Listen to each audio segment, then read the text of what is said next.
of fighting all the battles and all, I said, I threw up my hands and I said, all right, have your way. I let them redesign the navigation of the site. These people didn't even realize when they clicked a link that they were on a different web page of the same site, merely because the same logo was used throughout the site. Nonetheless, we took 200 articles, decided on approximately a dozen articles to condense all that down to, and then I gave them free authority to do what they would with it. In other words, I would read an article to them and say, well, what do you understand about that? Well, nothing, they would say. You mean to tell me it's not important to you at all that the debt is subject to interest? No, it's just a debt. I'm looking at them like I'm thinking, I'm sorry, but you don't even understand what's important about what you want to just think isn't important. It's as simple as that. You're wrong. But you're hoping to help me by making this stupid enough that people can, quote, understand, unquote. And that's not the case. They're not going to understand anything. Nevertheless, being scientific about my approach, it was something that I hadn't really tested in the way of online presence. So I still granted them free license, and over many months, again, we produced a super dumbed down version of Mathematically Perfected Economy for Joe Sixpack who goes to church. And what happened? One person website, which had 100,000 unique visitors a month for many years. My traffic went to zero, virtual zero. So what does this mean? I reassess it, still to this day. I'm constantly reassessing everything. But, when I think back about this, I read Jefferson, and just this one quote, which is, disputed. It's claimed by authorities that Jefferson never said this. But, if I say to you, if the American people ever allow the banks to issue their currency, first by inflation and then by deflation, the banks and corporations which will grow up around them will deprive the people of all property until their children wake homeless on the continent their fathers had conquered. What does that mean to you? That's Thomas Jefferson, supposedly. Authorities say it's not, but it was given as Thomas Jefferson, and it is akin to many other things that he's said about banking institutions being evil against us. What does it mean? You have no idea what that means. In fact, the person who cited the quote in the lecture that I was asked to attend, was invited to attend because of speaking about Mathematically Perfected Economy. The person who was much my senior, 50 years my senior, didn't understand the quote himself. I asked him explicitly. He asked for questions after the lecture, and my hand was the only hand that raised. And I quoted Jefferson right back to him. What he had said were the words of Jefferson, and I asked him if he understood what Jefferson could possibly have meant by the expression first by inflation and then by deflation. How was it that the banks would deprive the people of all property until their children woke homeless on the continent their fathers had conquered? I mean, what's going to be the answer to this question? That money is created out of nothing? That caused all this? Well, our promissory obligations is what money is created out of. And when we start there, which is where the starting point is, we're going to either evaluate whether we're going to evaluate the ramifications of promissory obligations. We're going to evaluate whether or not indeed we have promissory obligations or an obfuscation of promissory obligations. We're going to discover these things immediately when we ask the first relevant questions about purported economy. But it's because we've never asked those questions and we've never made a credible effort to answer them that here we are stuck with a big question mark.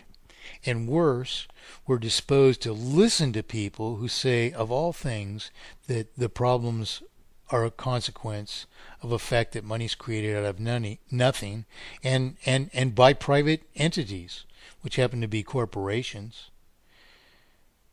but which doesn't make the process bad simply because some corporations are bad. You see? So we say in this world that we're entitled to opinions.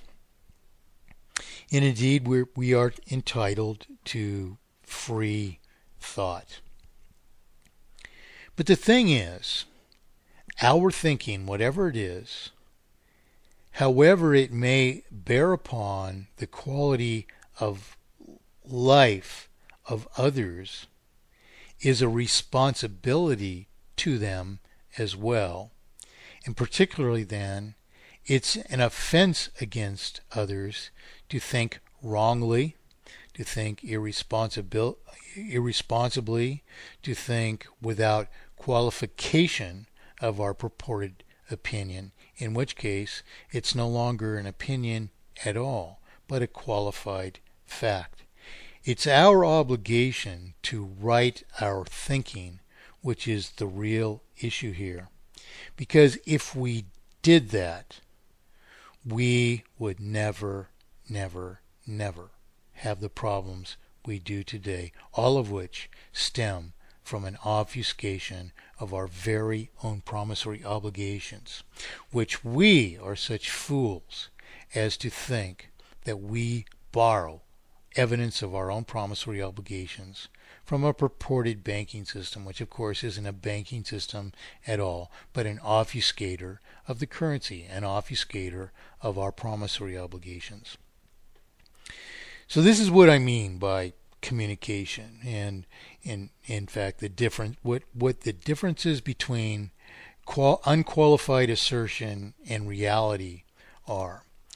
We don't have to know reality. That is, we don't have to know it in its full breadth and detail in order to be right about finite systems of finite elements with finite operations and finite outcome. A man-designed system compliant to a man-designed set of rules which predicate its consequences and a fact or non-fact that it serves us. So what we really have here, as a result of our own iniquities, is we have a handful of people in the world who are prevailing over the world in dispossessing all of us to an inherently escalating and inevitably terminal extent through an obfuscation of the currency, because we can't even intuit right and wrong to the extent that we are motivated to find out whether the obfuscation is right or is wrong, whichever the case may be. You know, this happens just over and over and over and over again. Even after you teach the only truth that can save us, person immediately reverts over to, money's created out of nothing. Money's created out of thin air. It's a Ponzi scheme. You would never in your life call this a Ponzi scheme once you understand it. A Ponzi scheme is a voluntary uh, scheme of basically just transferring wealth upward through um, uh, echelons of distribution, which go to fewer and fewer people from manier people, in such a way that much wealth is transferred to the top. This obfuscation of the currency is not voluntary, it's involuntary. You have no idea it's even happening or that it is the means. It's never been subjected to public assent. Most of us don't even know how we got it, although it was by betrayal, by promise of the Democrat Party platform of 1912 that a central bank would not be created, and the Federal Reserve Bank becomes the world's reserve currency shortly thereafter. How and why? To whose benefit? No subject of the system has ever benefited from it, even if it's someone who's stolen the wealth from others. There was less wealth to steal than there would have been otherwise. So we have mostly to reflect upon ourselves, and we don't have much time to do this because we are in the death throes of the terminal system, which cannot be rescued. There is going to be no recovery because any further currency which is introduced to circulation is paid out of circulation and servicing the monumentally terminal sum of already existing debt, necessitating in its increasing of the debt, all the more being paid out of circulation, and all the more being borrowed back into circulation somehow. Generally now only by governments which have quickly become bankrupt across the world because they're technically bankrupt because of the obfuscation of the currency.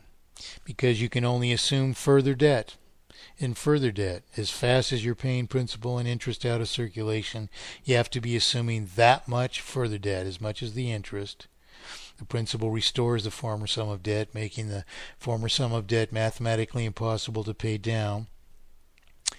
And the interest increases the former sum of debt. So the sum of debt grows by so much as periodic interest on an ever greater sum of debt until we exceed a terminal sum of debt by however long we want to continue borrowing money that we can't even afford to service to the least degree, against government, which now is bankrupt. So, I'm sorry, but, the time to respond was 43 years ago.